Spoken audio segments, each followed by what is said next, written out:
सीताराम सीताराम सीताराम जय सीताराम सीताराम सीताराम सीताराम जय सीताराम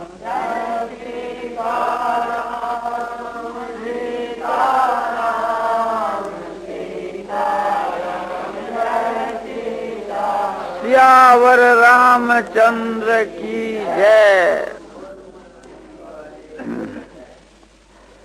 भगवान के भजन ध्यान और दर्शन का बड़ा भारी प्रभाव है। कोई कैसा भी पापी क्यों नहीं हो उसका भी उद्धार हो जाता है। जो भगवान के सन्मुख मरता है उसके कल्याण की तो बात ही क्या है। भगवान का भजन ध्यान करता हुआ जो मरे उसका भी कल्याण हो जावे। जैसे भगवान गीता में कहते हैं ना, अंत काले च मामेव समन मुक्त्वा कलेवरम यह प्रयाति स मद भावं याति नास्तत्र संशय। कहते हैं कि अंत काले च मामेव समन मुक्त्वा कलेवरम, अंतकाल में मरने के समय में भगवान कहते हैं कि मेरा समझ करता हुआ जो देह को त्याग कर जाता है वो मेरे भाव को प्राप्त होता है। इसमें कोई शंका की बात नहीं है। ये भगवान ने गीता की 8वें अध्याय के 5 के श्लोक में कहा है। कैसा भी पापी क्यों नहीं हो उसका भी उद्धार हो जाता है। जैसे बाली जो थे ना, बड़े भारी पापी थे, उसका भी उद्धार हो गया। भगवान ने अपने परम धाम को भेज दिया। तुलसीकृत रामायण के वहाँ किष्किंधा कांड की वहाँ कथा आती है। श्री तुलसीदास जी महाराज कहते हैं, जिस समय में बाली के बाण लगा तो बाली जो है थोड़ा टेढ़ा होकर के बैठ गया और भगवान के मुख की तरफ देख करके और बोलने लगा। कैसा जो बाली है कि जिसके हृदय में तो प्रीति है और वाणी में कठोरता है। हृदय प्रीति मुख बचन कठोरा,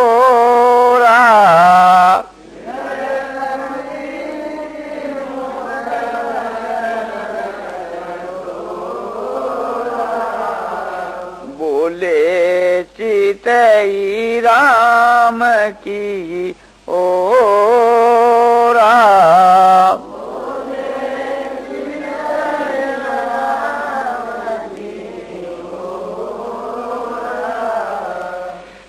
बाली जो है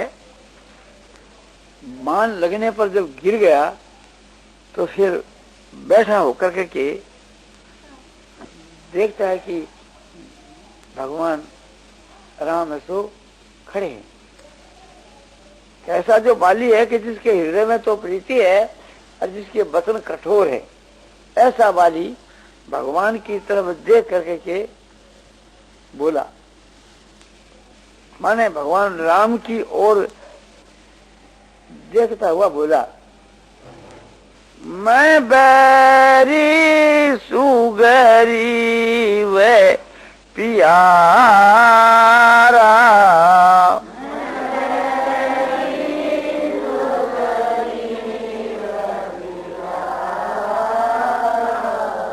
कारण कवन मोही प्रभु उमारा।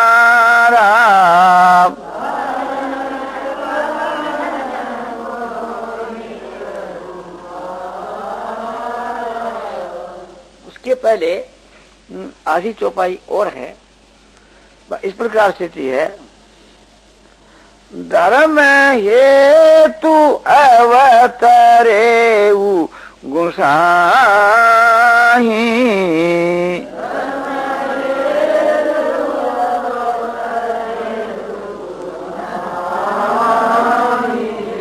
मारे हु मोही व्याध की नाही।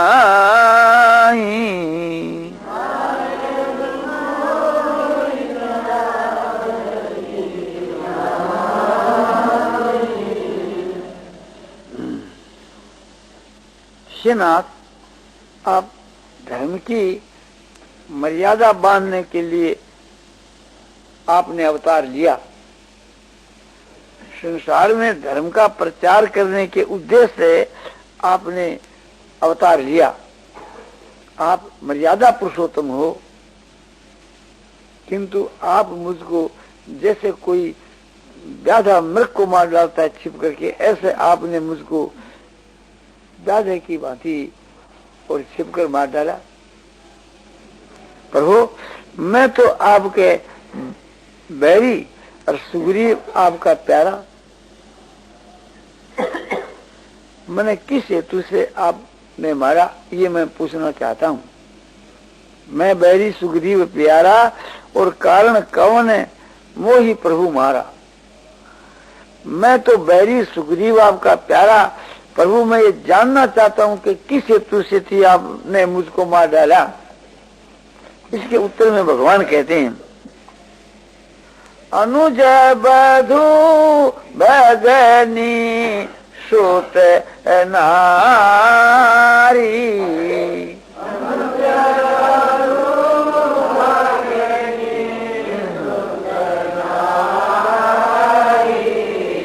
सुन सख कन्या ये समाचारी।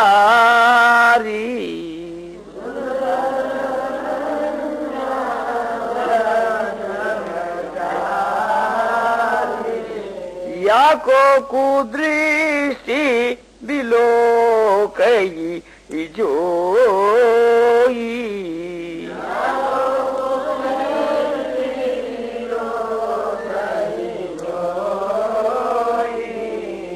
ताई बधे कछु पापन होई।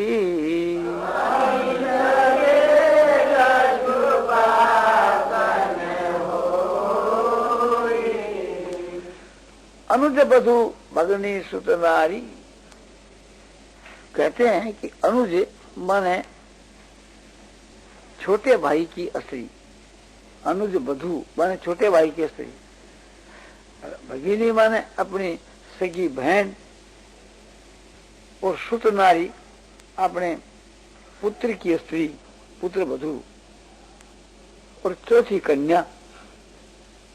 ये चारों जो है सो समान है, यानी कन्या के तुल है। या को कोई बुरी निगाह से दिखे, अश्लील भाव से देखे तो बड़ा भारी पापी है, उसको मारने पर मारने वाले को पाप नहीं लगता। ऐसे पापी की कोई कत्ल कर देवे तो कत्ल करने वाले को कोई दोष नहीं लगता।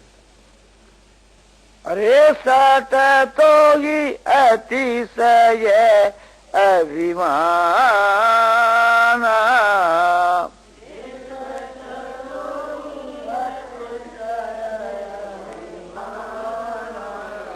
नारी सिखावन करसीन काना।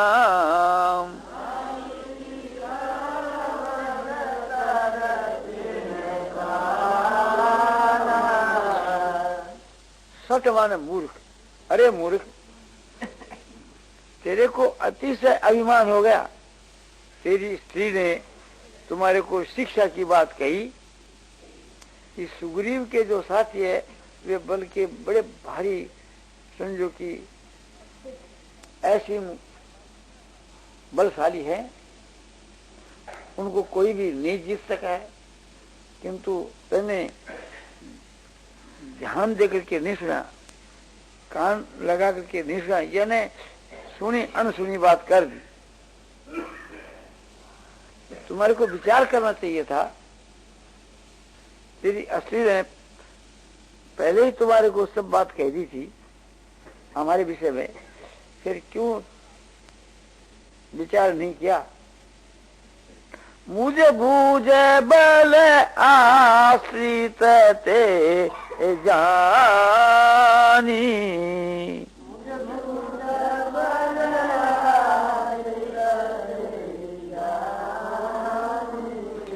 मारा सहसी अधम अभिमानी।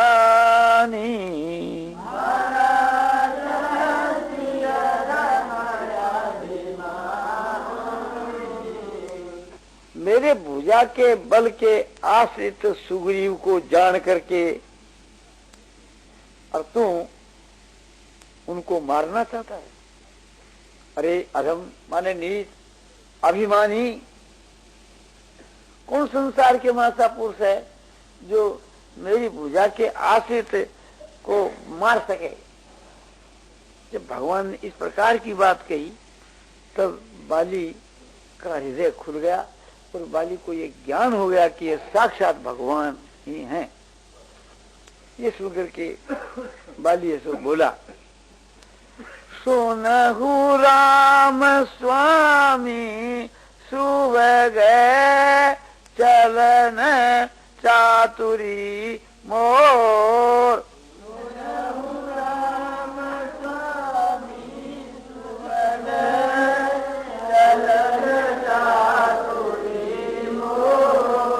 प्रभु अजहु में पात की अंत काल गति तोरसिया रामचंद्र की जय। सुनहु राम, तो सुनहु ये एक प्रकार से इसमें बड़ा स्वारस्य है कि हे राम मेरी सुनो तो सही, हे स्वामी मेरी बात सुनो तो सही। सुबह माने सु उत्तम मार्ग में गमन करने वाले यानी मर्यादा पुरुषोत्तम आपके सन्मुख मेरी चातुरी नहीं चलती। प्रभु अजहू में पाठ की, अजहू में भी स्वारस्य है। क्या प्रभु अभी में पापी ही रहा? क्यों कि अंतकाल गति तो मरने के समय के बीच के मां आपके सन्मुख मेरी यह गति है तो क्या फिर अब मैं पापी रहा?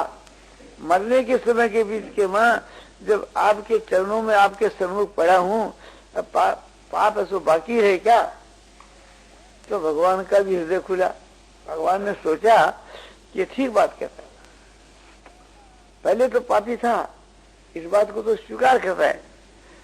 तो प्रभु अजहू क्या अभी पापी रहा? इसके अंतर्गत वो बात है कि था जब था, अब आपके दर्शन हो गए, आपके चरणों के सामने पड़ा हूँ, मरने की तैयारी है।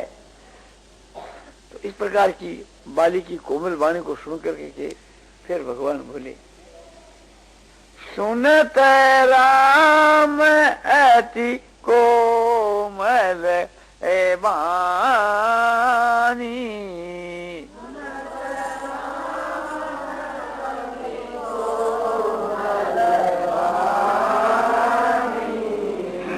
बाली शीस परसा निज पानी।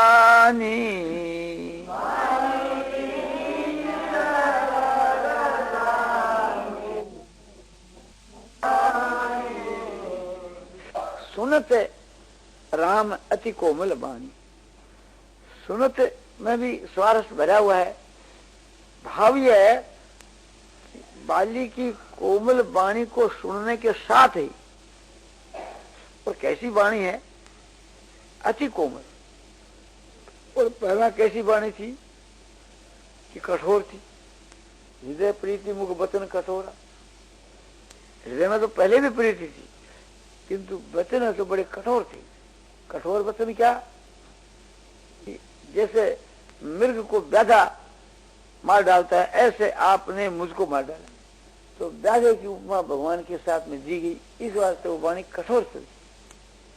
और उपालम दिया कि मैं समझता था आपका जो अवतार है सो धर्म की मर्यादा के बांधने के लिए है, किंतु आपने तो बड़ा भारी समझो कि अपराध किया। जो मुझको आपने छिप करके मार डाला तो वो बड़ी कठोर वाणी। और यहाँ वाणी अति कोमल है। तो भगवान का वचन एक प्रकार से नीति युक्त सुनकर के उसकी आंखें खुल गई बाली की। तो बाली ने कहा कि प्रभु जब कब मैं पापी था किंतु अब तो आपके चरणों में हूँ, अब क्या मैं पापी ही रहा? तो भगवान की भी आंखें खुली, बोले नहीं नहीं अब तो पापी नहीं रहा। तो सुनत राम अति कोमल वाणी, भगवान राम बाली की अति कोमल वाणी को सुनकर के और अपना जो है सो हाथ उसके मस्तक के ऊपर रख दिया। बाली शीर्ष पर माने बाली के मस्तक के ऊपर जो है निज माने अपना हाथ रख दिया। बाली शीर्ष पर सा निज पानी, बाली के मस्तक को अपने हाथ से स्पर्श किया और बोले असल करहु तनु राखहु प्राण,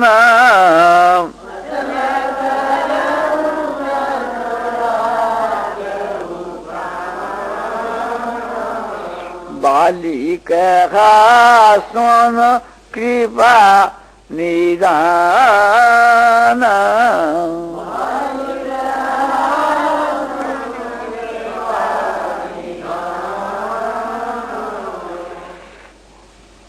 भगवान बोले कि मैं तुम्हारे प्राणों को रख दूं और तुम्हारे को अचल बना दूं, माना तुम्हारे को अमर बना दूं। ये सुनकर के और बाली ने कहा कि हे कृपा निधान, आप मेरी थोड़ी बात सुन लो।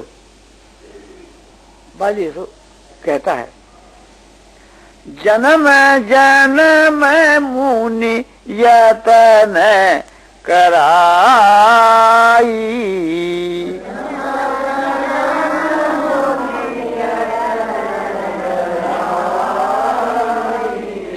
अंतराम कही आवत नाई,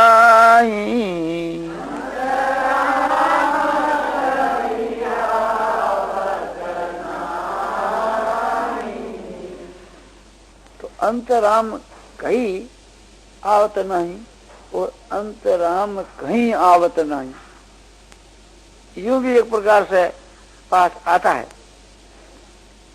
तो जिसमें अनुस्वार है उसके विषय में तो यूं अर्थ करते हैं कि जन्म जन्म मुनि यतन करा ही अंतराम कहीं आवत नाही। इसका मतलब यह बताते हैं कि मुनि लोग जन्म जन्म के मां प्रयत्न करते हैं किंतु अंत के मां राम सो नहीं आती। तो ये अर्थ प्रसंग के अनुसार ठीक नहीं। क्यों ठीक नहीं है कि जन्म जन्म के मां प्रयत्न करने पर भी भगवान नहीं आते तो फिर भगवान कैसे आते हैं? तो इसलिए अनुस्वार को छोड़ करके ही अर्थ ठीक है कि जन्म जन्म मुनि यतन करा ही और अंतराम कहीं आवत ना ही। तो इसको भाव क्या है कि मुनि लोग आपकी प्राप्ति के लिए जन्म जन्म माने जन्म जन्मांतर के बीच के वहां प्रयत्न करते हैं, तब आपके दर्शन होते हैं। और अंत के समय के बीच के वहां राम ऐसा कह करके जो जाता है वो फिर लौट करके वापिस नहीं आता। माने आपके दर्शन बहुत दुर्लभ है कि जन्म जन्म के वहां प्रयत्न करने से ही आपके दर्शन होते हैं, किंतु ऐसे दर्शन मेरे लिए तो सुलभ हो गए। और मरने के समय के वहां जो आपके नाम को उच्चारण करके यहाँ से विदा होता है वो लौट करके नहीं आता। तो आपके स्वरूप की भी बड़ी भारी महिमा है और आपके नाम की भी बड़ी भारी महिमा है। इतना ही नहीं और कहते हैं नाम की महिमा के विषय में, जासु नाम बल शंकर काशी,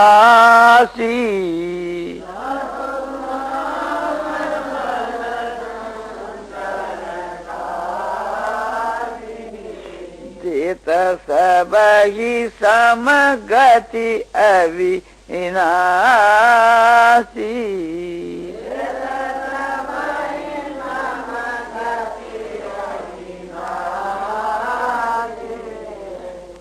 जासु नाम बल शंकर काशी, जिसके नाम के बल के ऊपर शंकर मान शिव जी काशी के मां देत सब ही समगति अविनाशी, सबको समभाव से अविनाशी गति देते हैं।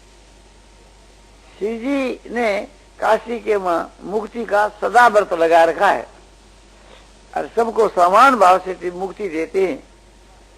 बतलाया जाता है कि काशी के मां कोई भी मरे उसकी मुक्ति हो जाती है।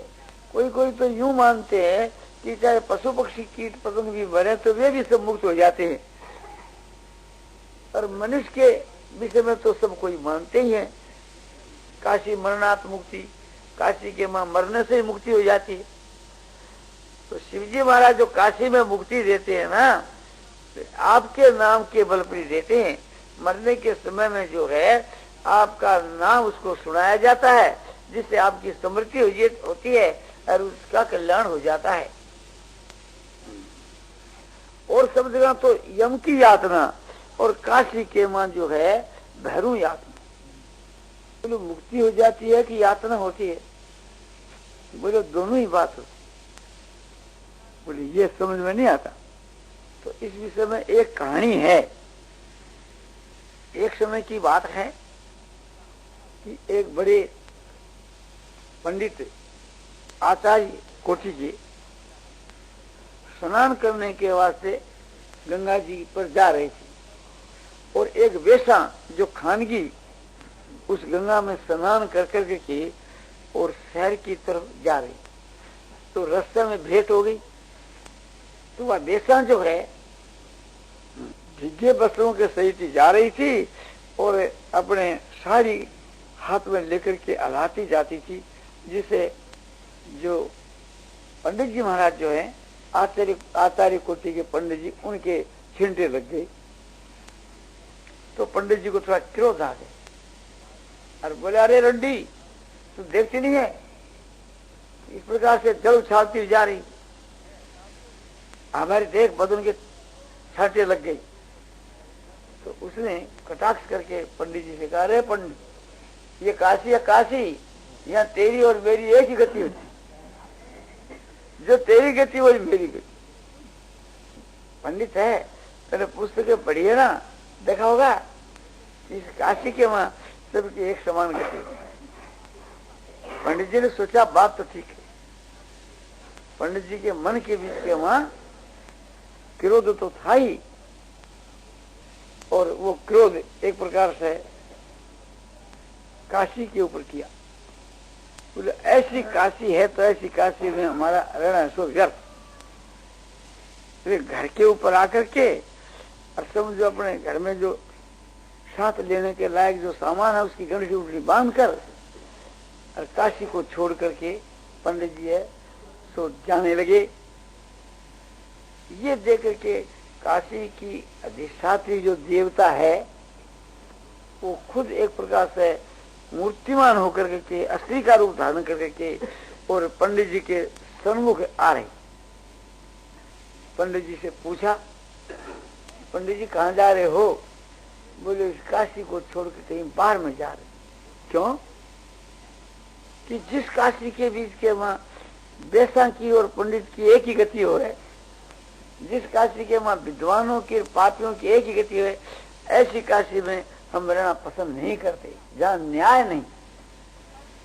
एक समझो किस्म कमाने वाली खानगी, व्यभिचार करने वाली एक वेश्या, उसकी भी वही गति। हर एक विद्वान सदाचारी सद्गुण संपन्न अच्छे ब्राह्मण, और उनकी भी वही गति। तो ऐसी काशी में रहने से क्या लाभ? हमारे गुण और प्रभाव से, हमारे आचरणों के प्रभाव से हम तो जहां मरेंगे वहां गति हो जाएगी, तो हम काशी में क्यों रहें? उस स्त्री ने कहा कि पंडित जी आपको थोड़ा विचार करना चाहिए। काशी में न्याय नहीं है सो बात नहीं है, यह न्याय है, और दोनों की एक ही गति होती है, ये बात नहीं है। जो यहाँ पाप करता है उस पापी को दंड भुगताया जाता है। आप काशी खंड में देखिए जैसा पापी होता है उसके अनुसार उसको दंड दिया जाता है।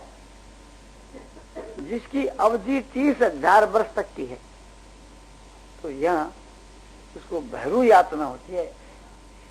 शिव जी के जो भैरू हैं वे उसको 30,000 वर्ष तक है पाप का फल भुगता करके फिर ऐसे उसकी मुक्ति करते हैं। हाँ, मुक्ति जरूर होती है, ये काशी का शिव जी की प्रभाव है। तो ये तो क्षेत्र का प्रभाव है, मुक्ति तो वहीं की होगी, किंतु ये बात नहीं कि न्याय नहीं है, यह न्याय है। आप ने काशी खंड देखा होगा, थोड़ा फिर ख्याल करके देखो। आप बरसाई काशी के ऊपर क्रोध करके जा रहे हो तो पंडित जी की आंखें खुली। पंडित जी ने पूछा, माई तो कौन है? तो फिर उसने अपना परिचय दिया कि मैं काशी नाम वाली एक क्षेत्र की अधिष्ठात्री हूँ। काशी क्षेत्र की मैं अधिष्ठात्री, काशी मेरा नाम है। आप मुझको छोड़ करके जा रहे हैं, ये देख करके मैं आपको शिक्षा देने के लिए आई हूँ कि आपको छोड़ करके नहीं जाना चाहिए, और आप जो ऐसा मानते हो वो आपकी मानता है सो गलत है। यह न्याय नहीं है, सो बात नहीं है, यह न्याय है। और स्थानों के में यम की यातना है और यहाँ भैरू यातना। पापी को दंड दे करके, दंड भुगता करके उसको मुक्ति दी जाती। पंडित जी ने उसको नमस्कार किया और उसकी बात को स्वीकार करके और लौट करके अपने घर पर आ गए। तो ठीक है, इसी का एक प्रकार से भाव मिलता जुलता है। जासु नाम बल शंकर काशी,